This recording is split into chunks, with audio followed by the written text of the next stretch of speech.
వచ్చి గ్రౌండ్ లెవెల్లో వాళ్ళని మనం దిగజార్చకూడదు. ఇప్పుడు వాళ్ళ ఎమ్మెల్యేలు ఉన్న చోట మీరు గౌరవంగా ఉండండియా, అట్లాగే మనం ఎమ్మెల్యేలు ఉన్న చోట వాళ్ళకి గౌరవం ఇవ్వండి అని చెప్పాలి కదా. సరే బీజేపీ వాళ్ళు అడగట్లేదు కాబట్టి వాళ్ళకి గౌరవం ఇవ్వాలో లేదో వాళ్ళు డిసైడ్ చేసుకోవాలి. వీళ్ళకైతే ఉండాలి కదా ఫీలింగు.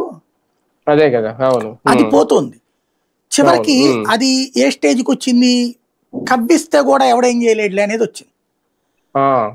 ఇంకొకటి పాలిటిక్స్ ఎట్లా చేయాలో, జగన్ విషయంలో ద్వేషం పాలిటిక్స్ వచ్చు కానీ పవన్కి ఇక్కడ ఇంటర్నల్ గా జరిగే పాలిటిక్స్ లో ఎట్లా డీల్ చేయాలో తెలియట్లేదు పవన్ కళ్యాణ్. ఇప్పుడు మొన్న అతను అనగానే బోండావుమా దాని మీద 2 సార్లు సమీక్షలు పెట్టాడు ఆయన. ఎవరి కోసం అది? 2 సార్లు బోండావుమా హీరో అయ్యాడు కానీ పవన్ కళ్యాణ్ హీరో అయ్యాడు కానీ హీరో అయ్యాడు. ఫస్ట్ ఇట్లా మాట్లాడేశారు ఇది అని వాళ్ళ సోషల్ మీడియాలో పెట్టుకోవచ్చు కానీ బోండావుమా అని వాళ్ళ సోషల్ మీడియాలో తిట్టిన దాంట్లో 1వ వంతు కూడా ఇంత తిట్టక్కర్లా, స్పష్టమైన ఆన్సర్ చెప్పగలిగారు అక్కడ. అదే కదా.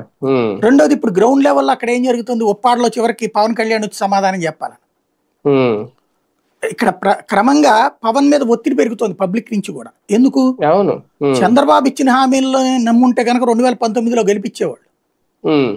ఆ హామీలకి భరోసా ఇచ్చింది ఈయన, నేను అన్నది నేను చూస్తానని. ఆ అబద్ధాలు ఈయన మళ్ళీ నెత్తినేసుకుంటున్నాడు. సూపర్ 6 అంతా అయిపోయింది అనే హిట్ అంటే ఈయన కూడా హిట్ అని ఎట్టంటాడు?